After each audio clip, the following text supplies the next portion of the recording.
What's up guys, it's KhUnlimited. Welcome to episode 39 of Spill the Tearal, my JRPG podcast, where we deep dive into an interesting JRPG topic, whether it be news, a game I played, a JRPG mechanic, etc. And today we're going to be talking about why I think Dragon Ball Legends is the perfect balance between a full console level game and a chill mobile game. And also I'm going to be giving you my thoughts on my time with the Monster Hunter Wilds beta. And so yeah, this week is going to be different from last week. Last week I did one big topic. Like I said, I'm changing the direction of the podcast, where I'm going to be doing a big topic instead of having like those like 30 segments I used to do. But this week I'm going to be doing two more medium-sized segments. I mentioned that I do this sometimes too, where if I don't have a topic which would encompass the entire podcast, I might do two smaller ones, maybe three very small ones, etc., that I kind of want to talk about. So this week is going to be the Dragon Ball Legends topic and the Monster Hunter Wilds topic. And as I mentioned all the time, if you are listening on audio services, make sure to give me 5 stars on your podcast app. That would help immensely. It really, really helps my podcast get to other people, and I can actually see that in the statistics. So thank you so much if you have done that or you will do that. Also, I have a Twitter, I Spill the Tearal, which I tweet about random stuff. If I'm playing a game that I'm going to be talking about, I sometimes tweet about it there. I've been live tweeting Dragon Ball Legends a bit. I started playing WoWa again too, so maybe I'll be tweeting about that too, because I haven't played the story since like the Chongli update, and so I'm trying to catch back up because there's going to be another big update in about a week, I believe. And so yeah, I've been playing some Wuthering Waves too, which yeah, I'll be talking about there on my Twitter at Spill the Tearal. Also, one small thing that I was thinking about, I mentioned this last week, but I said that I'm maybe thinking about adding like some small topics here and there into the podcast, just so there is a reason to listen to this entire podcast as compared to the more polished video that I'm going to be releasing later. If you didn't check out my video last week, as part of my podcast, I did that big discussion on Urban Myth Dissolution Center, the demo that was released. But I actually released a video a day after that, which was a more polished, cut down version of it, where I had gameplay on the screen. It kind of, whenever I talked about something, it showed up on the screen. I went really deep into the game. And so I'm probably going to be doing the same with this week with the Monster Hunter video and the Dragon Ball Legends video. I wanted to add some other smaller topics, and what I thought was a good topic that I used to do that would make sense still on this podcast is the release dates for games. The reason why I think that'd be good is because, one, it didn't take that long to prepare. Like whenever I did my doc when preparing a podcast, the release dates was the first thing I filled in, because it literally is just me going onto a couple of websites and filling it in. And then I would do some like minimal research on it if I was interested in it. So I'm probably going to do that again, where I'll have the release dates for this week of games and I'll just look at them, name them off. If it's interesting, I'll talk about it or maybe give you a log line, and that should be it. I would have started that this week, but I checked and there are no JRPGs releasing this week, so there's none to talk about there. But starting next week, assuming there are JRPGs that are releasing, I may add that into the show notes as part of the main topic or topics that I will be talking about. And other than that, I think we can get to our first topic, which is my thoughts on the Monster Hunter Wilds beta. Now, for the Monster Hunter Wilds beta, it was open for a weekend. I think it was open a bit early for PlayStation 5 players. I did play on PlayStation 5, but I started playing it when it was opened up for crossplay. And just to preface this, I am not by any means a pro Monster Hunters player. Like I was seeing some Monster Hunter tweets on my Twitter, and there are people that are very deep into it that were like comparing each weapon frame by frame to previous games. I'm not going to be doing any of that. I didn't even use the same weapon that I used in previous games, so I literally have no comparison. But I'll just be giving you my objective thoughts, well, objective and subjective thoughts of just this game alone, and I won't really be comparing it to the previous games because I don't have too much experience with those. I played Monster Hunter World pretty casually, and I played Monster Hunter Rise pretty casually, but I didn't get deep enough into any of them where like it would be worth comparing them in my eyes or for my opinion. So in terms of the Wilds beta, I played it for about a few hours. I think I played it for like an hour one day, and then the next day I played it for like about 2 hours. So in total, including the tutorial, I took down like 3-4 monsters. I think it was like about 4 monsters. And so I'm going to be giving you, my thoughts based on that. But before I get into the gameplay, the first thing you actually get to do when you get into the game or the beta is the character customization. And I really want to touch on this because the customization was very good. Like it was like really good, where I was able to customize my character. It was easy to do. I really appreciated the different customization options they had with hair. That's the first thing I look at because I'm a dude with long hair. A lot of games, at least like a few years ago, didn't really have many options for those. This game has a bunch. And something I noticed this game has, and I think one other game had too, I cannot remember which one. I think it might have been Neo 2, but they have length options for the hair, which is cool. So if you did pick a hairstyle which is kind of longer, you can actually adjust the length of the hairstyle too, which is really fucking awesome, because I actually found a hairstyle that I liked, but I thought it was too long, and I found another one that I liked, but I thought it was too short. So I was just able to like pick any of them and just adjust the length, and that's super cool to do. Another very small detail I like in customization is when the mustache and the beard is separate, because not a lot of people don't have one fucking set of mustache beard. It's a separate thing. So I like seeing that too, because I could pick the mustache I like and the beard I like. Very niche thing, but something that I appreciate in the customizability. But yeah, I thought it was very good. You can go very detailed as you can with a lot of customization based games where you can adjust the eyes, the rotations of them, the mouth, the nose, etc. I didn't go too deep into that. What I did find was cool is that you get to blend between different options. For example, if you have like a default face shape, you're able to pick two more face shapes, and then you're able to blend between them and pick like a custom face shape between, which I thought was pretty cool. Which is why you're seeing a lot of custom characters in this game. Like when I was on Twitter, I saw like Michael Jackson, I saw a bunch of Japanese voice actors that people made. Like I saw so much real people in the game, and it legitimately looked like them, which I thought was cool. I saw freaking Kratos from God of War, someone made too. So their customization options are clearly very good because you can make a lot of different characters. Funnily enough, my brother played this too, and he said it wasn't that good. He didn't like the customization options. I think he might have been a bit salty because he didn't have the hairstyle that he wanted, apparently. But he wasn't that much of a fan of it, apparently. So that is just 2 points of view if you care. Another thing you get to customize is your palico. I love this. I'm not sure this is a new thing, but you actually have a fluffy option for your palico now, which I fucking love. Usually they look like these kind of like small anorexic cats, but now you can give them some fur. And I've seen people making like Pokemon from this. I've seen Pikachu. I've seen that kind of green cat, which I can't think of right now, but it's very nice. I made a nice cat to like a nice fluffy pink cat, and yeah, I'm really liking it. Apparently this is a new option, which I didn't know, that you can give a voice to them. I thought this was always a thing, but people were talking about how they didn't like it. I was planning not to give it a voice, but after I heard the meows, I'm like, it kind of makes more sense to give them a voice because they are pretty active in like the game. So I ended up giving them a voice, and I think it was the right choice. Just from the first cutscene, my palico was talking a lot, so I don't know how that would work if they're meowing. Like, would they just meow and there would be subtitles? I'm not sure. But yeah, customization was great. I loved it. And yeah, if that's something you're interested in, I would say you can go into it with an open mind because it is very good. And from there, we'll move on to the actual gameplay. The gameplay to me felt solid. I think it was good. I don't think it was bad at all. If I had to, for my limited Monster Hunter experience compared to the previous games, I would say it's a mix of Monster Hunter Worlds and Rise, which kind of makes sense because I believe those are the previous two games. I believe. Don't quote me on that. But Monster Hunter Worlds was the first game I played, and that was obviously their like more graphic based open world type game, and then Rise was a bit more traditional, I believe, but you have some cool features like you could ride your Palamute, which is your big dog, and you can use like your hook shot, where in this I only played a few hours. In this, instead of a Palamute, you have a Sacred, I believe it's called, which is like this big chocobo bird type thing, which you kind of get to ride around. It's pretty much like a horse, and you get to, functionally, it's like a horse. It doesn't look like a horse, but you get to ride that around instead of a Palamute. From what I've seen online, people like the Sacred better because it is not as active as a Palamute. In the previous games, the Palamute, you could ride it. I believe you can fight with it. I believe it helps fight with you. Where in this, a Sacred is literally just like a thing you ride on, and it's also automatic too. If you want to just like let it go to the monster automatically and you just want to be in the menus, you can do that, which is very cool. And so you have the Sacred, you go to the monsters, and then you have the combat. In terms of the actual tutorial mission combat, you had to pretty much fight one monster, and throughout that fight, it pretty much taught you how to use the weapon you chose. And so I believe there are 14 weapons to choose in Monster Hunter Wilds, and as I mentioned before, I actually chose a completely new weapon. In Monster Hunter Rise, I used to play as a lance because that's the one I felt the best with. In Monster Hunter Worlds, I literally don't remember what I used, but when I booted up Wilds, I kind of didn't want to play with something I knew. I kind of wanted to have a fresh feeling. So I was looking through the weapons. They also have a system where like if you talk to the NPC Alma, she asks you questions, and based on those questions, she would recommend you a weapon. I did that a few times. It's pretty much what you would expect. Like if you say you wanted a quick weapon, it would give you like dual blades. If you want a slow weapon, it would give you a hammer, things like that. I ended up just manually going through them, and I ended up choosing the bow. And the bow is pretty interesting because that is a weapon that I wanted to try using in previous games, but I just never did because I was so used to using the lance. And so since this is a fresh game, I'm like, let me try using the bow. And I fucking loved it because I thought it would just be like a simple bow and arrow, and I was pretty much comparing it to Dauntless, if you guys have heard of the game, which is, people like to call it a free-to-play Monster Hunter, where you fight monsters. And in that game, my weapon of choice was, I forgot what they're called, but they're like pretty much guns. It's like dual pistols. And while I liked using the dual pistols because I like usually playing long range in games, it was very obvious that it was a lot more simpler compared to the other weapons. Like if you chose like a sword as a weapon or like some other melee weapon, you got to do a lot more complex stuff compared to the guns where you were just pretty much always shooting. You got to kind of like absorb the soul of the monster and shoot again. That was kind of all you did with the guns. In this game, I was surprised with how much you could do with the bow. You can do a quick shot which does like 3 arrows. You could do a normal charge shot. You can do a Dragon Pierce, very much charge shot. You can do I believe it's called 1,000 Dragons, where you shoot a fuck ton of arrows.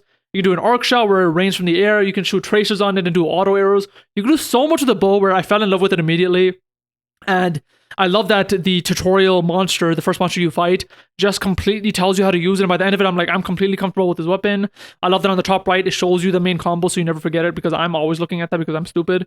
And I think what I thought was the most interesting is by the time I was done the tutorial mission, I believe it said that if I wanted to do more with the bow, I could. I would just have to go do the tutorial. And that surprised me because you could already do so much, and I was like, you could actually do more with the bow. That's pretty intense. So I can't wait to see when the full game comes out, when I get into it, to see what else the bow can do, because at this point I think I'm sold on the bow and I'm gonna be trying to use the bow. And also another small thing, I don't know if this is something that's been in the previous games, but you can actually put a secondary weapon on now. So on your sacred, you can store a secondary pair of weapons, and I believe you can just switch it out whenever you want in the mission and use that, which is very cool. So when the game comes on, I'm probably going to see if there is any other type of weapon that I want to use. Maybe I'll go back to the lance as my secondary. I'm not sure, but that was a very cool thing that I noticed that I'm not sure if that was a thing in the previous games or not. Going from the gameplay, I also do want to touch the story a little bit, because there was a little bit of story in the beta.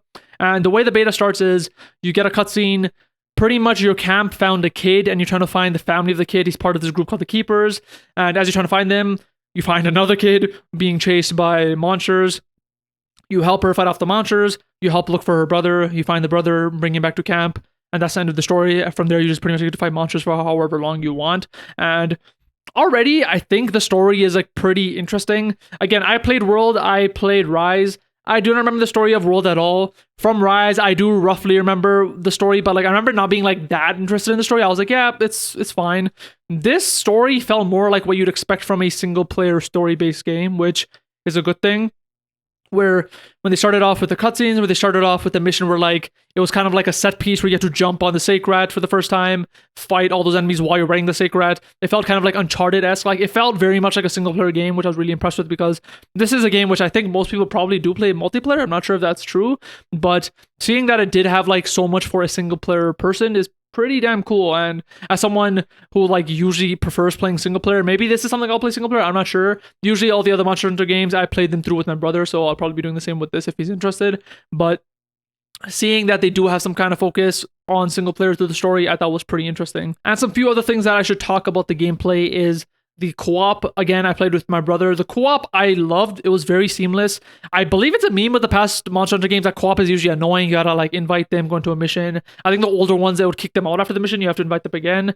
I believe with the Rise, it wasn't as bad. I think you still have to invite them with every mission, but like it felt a bit better. With Wilds, at least the beta, it felt fucking perfect. Pretty much you're in this open world. I invited my brother to my lobby. He was in my world then, and then we just fought monsters. Like we never disconnected at any point. And I believe there are other people in your world, like just hanging around, because we saw chat bubble once in a while. Actually, yeah, they are, because I think in one of our battles, another person did help us fight a monster too. So you're kind of in this world. I believe it's 100 players that could be in one world, which I've seen online a lot of people aren't happy about. To me, it was fine. It's not like when I was in the world, like I wasn't even seeing anyone, honestly. Like the one person that helped us fight the monsters, like the only person we saw other than like the people at the camp. And so the 100 people were fine with me, assuming my lobby was full. I'm not sure. But the co-op, I think, was like done perfectly. Like this is how a co-op Monster Hunter should be done, where like they just exist in your world. You just fuck around. I'm not sure how the actual game is going to work in terms of the missions. Like, is everything going to be in this open world now where like, say if you want to go to the next mission, I would have to talk to an NPC or I have to go to a certain location? Or is it going to be like the older games where like I'm just going to have to go through a menu? Hopefully it's more like an open world thing, because I think that's just a lot more immersive and it makes a lot more sense. But we'll see, because for now, I'm really liking the direction they went with Monster Hunter Wilds, where it feels a lot more immersive, and co-op really just felt like I invited a friend to my world and we're just exploring my world together, which is very fucking cool. And the last thing that I will mention before ending off my talk on Monster Hunter Wilds is the actual monster killing. And one criticism, I don't even know if this is a criticism, but I noticed, and my brother noticed, that it was taking very long to kill the monsters, and I'm not sure if like we sucked or maybe if the balancing was meant for 4 players, but us two when fighting monsters, it was taking like a long time to fight them.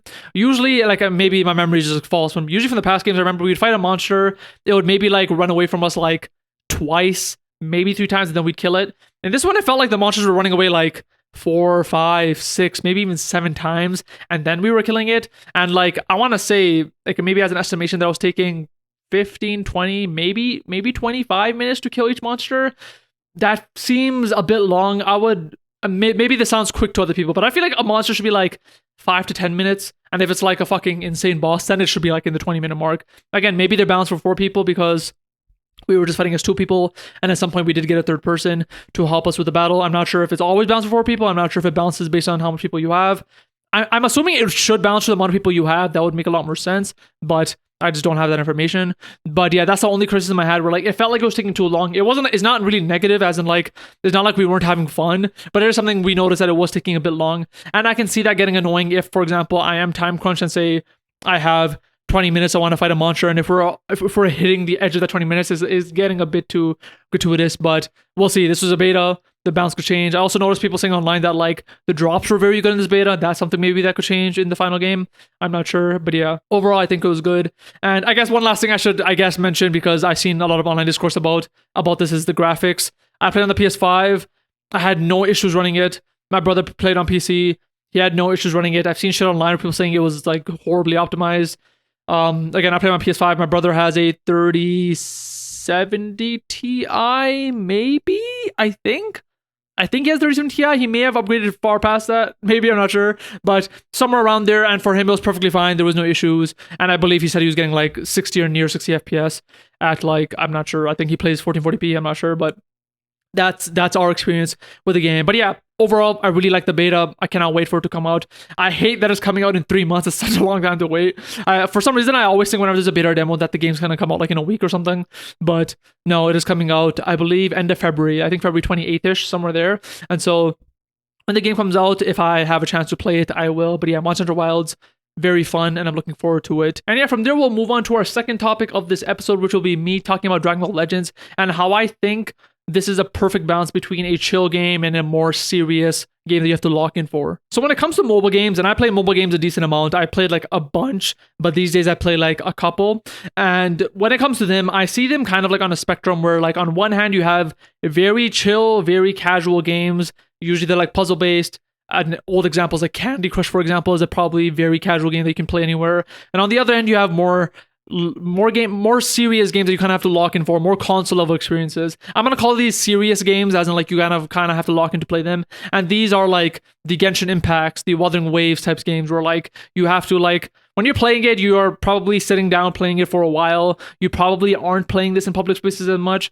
And so those are the two ends of the spectrum of mobile games that I see. And one thing that I noticed, and this isn't always the case, but I've noticed with a lot of games, is usually when a game is more chill and more casual, it ends up being a portrait game. When a game is more serious, in quotes, it ends up being a landscape game, which makes sense. When a game is portrait, you get to one-hand it. You maybe don't even have to focus on it. You maybe even be able to put it down while you're playing and pick it up after. It'll be easier to play in public spaces if you're waiting in line, if you're on the bus. Usually playing a game portrait is a lot easier than just like having both hands on your phone and playing a landscape. And if you're playing landscape, again, it's a bit harder in public spaces. It usually means you're more focused on it, because when you're playing landscape, that's the only thing you're doing. Usually you cannot put it down and do something else, because it just has a lot more into it. As real-time combat, you may have, for example, if you're playing landscape, usually has movement involved. So you'll have the movement of characters, you'll have camera movement, you may have abilities, combat, etc. And so from my observations, I've noticed that the more casual the game is, usually it's portrait, and the more serious the game is, usually it's landscape, for the most part.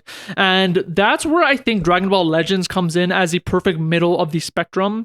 And what I mean by that is, Dragon Ball Legends, I think, is a game where, like, if you want to play kind of a casual game, you can play it. And if you want to play kind of a serious game, you can play it. But it's not too serious and it's not too casual. And I'll tell you why. When it comes to casual games, sometimes I feel like they're a bit too casual. Let me give you one example. One game that I'm playing right now, and I actually finished, and I'm not sure if it has new content yet. It is called Disney Pixel RPG. It is a portrait mobile game, and you play as, like, these Disney characters in this OC, and you kind of go through these levels to fight enemies. It is kind of like a turn-based combat game, but it is dead simple. It is very easy. I would say this isn't even the most casual type of mobile game, because there are literally mobile games called AFK games where you literally don't have to do shit and it just plays for you.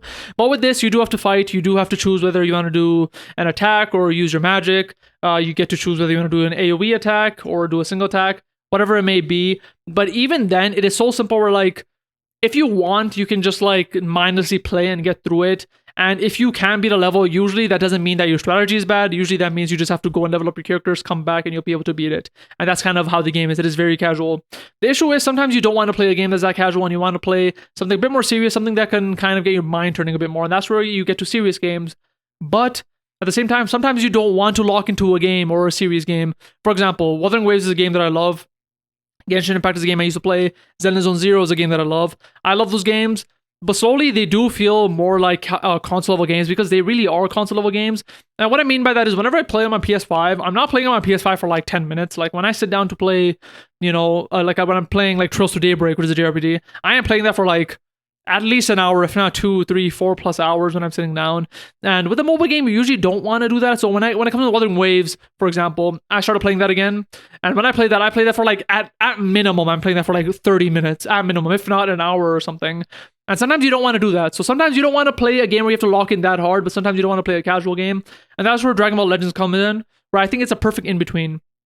First of all, it is a portrait game, which is nice because you could kind of play it more casually. So instead of just needing to like, take over your phone and be like immersed landscape, it stays portraits on one hand. You get to like, just play it casually. If you want, you could just be watching TV or some shit and have it on the side. It's very easy. I'd probably have a harder time doing that with something like Wuthering Waves, where I kind of have to focus on it more.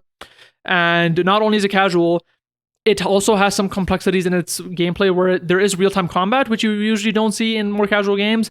But since it's based off of such a basic foundation, it at the same time feels basic. So if you've never played Dragon Ball Legends, the way it works is you pretty much, it's a Dragon Ball game. You're fighting in it. You have a character, you fight other characters. It's a 3v3 game.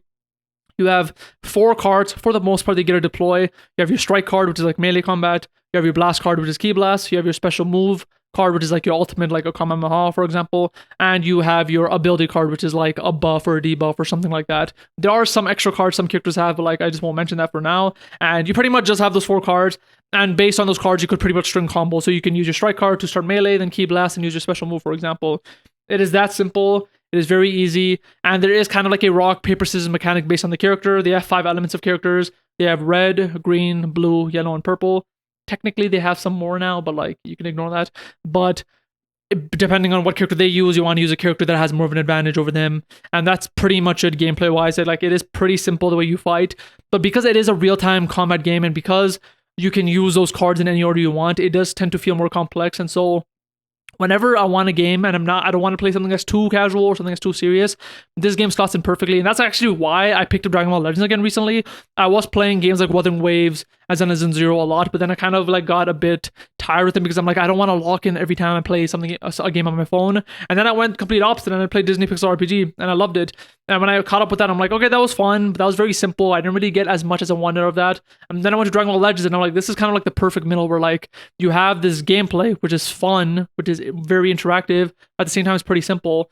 And on top of that, you have a fantastic story too. If you've never played Dragon Ball Legends, I've said this before, I think Dragon Ball Legends is the best story of Dragon Ball games, period. My second would probably be Dragon Ball Xenoverse. I know there's other Dragon Ball games that I haven't played, like I believe Dragon Ball Fusions is one. I'm not sure if there's a Dragon Ball Heroes game, but at least from the ones I played, I think Dragon Ball Legends is the most fun story I've experienced in a Dragon Ball game. Just to give you like a simple kind of synopsis, and not really gonna spoil that much, but you play as a Saiyan called Charlotte, and you're pretty much in this tournament of time that someone is running, and you don't really know who it is at the start, and you're trying to figure out who it is, and you're trying to put a stop to this tournament because pretty much all the participants are people from different eras. So you literally have like Goku, Beerus, and Whis from one era. You have Gohans from multiple eras. You have Trunkses from multiple eras, and like you just have like a bunch of characters from different eras, and you're all fighting in this tournament. And it's not a tournament in the traditional sense where like there's matchups happening. There's a tournament as in like it's kind of like a battle royale where like once in a while you meet up with people who want to fight you, you kick their asses, and you move on. But the story is pretty much that, and you're trying to stop the tournament. That's like the base story.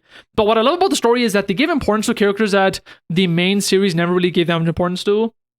For example, a character in Dragon Ball Super, which is fine. I don't hate them. I don't like them really that much. Is Cabba, the Universe 6 Saiyan. Again, he's fine in the anime. He's cool. In this game, he's like one of the main characters, like with Charlotte, like Charlotte's the main character. Cabba's like always like there to help you. He's kind of your protege. You kind of help train him. And through the game, I actually like Cabba like a lot now. Like he's one of my favorite characters in the game, so I really like that. Another example of a character is Nuova Shenron. Now, to be fair, I don't remember him at all from Dragon Ball GT. I haven't watched Dragon Ball GT since I was a kid. But in this game, he's like a bro. Like he's really cool. Like the way that the relationship he has with Charlotte. Again, I don't know if he was like this in GT, but like he isn't really evil. He's kind of good, and so I kind of like him a lot too. So whenever I get back to Dragon Ball Sparking Zero, I kind of want to play as these characters because I kind of like them in Dragon Ball Legends now.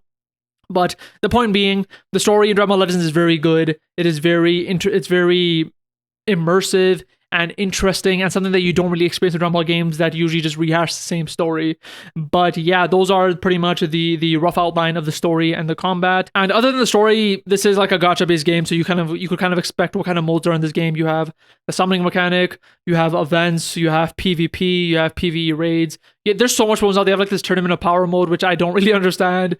They have like different types of events with different gameplay styles. They have a fuck ton in this game. So if this is a game you have not tried, and especially if you love Dragon Ball, try it out. It's very fun. And I truly do think this is a game where, like, again, if you are a casual mobile game enjoyer, you will like this because it is going to feel like a bit more interactive than what you're used to. And if you are a more serious mobile game enjoyer, you'll probably like this because it still does feel kind of interactive in the sense that you are still actively fighting the game and it's not something you're just watching that a lot of casual mobile games tend to do. And yeah, hopefully you guys enjoyed my breakdown of Dragon Ball Legends and why I think it's a perfect kind of like middle ground between casual and serious mobile gaming. And that should be it for episode 39 of Spill the Tearal. Hopefully you enjoyed it. Hopefully you enjoyed my 2-topic approach for this episode. As I mentioned, whenever I have a topic to talk about, I will talk about it. And if I think it's going to be too short, I'll probably think of a second topic to add to it just so I can get a normal sized episode.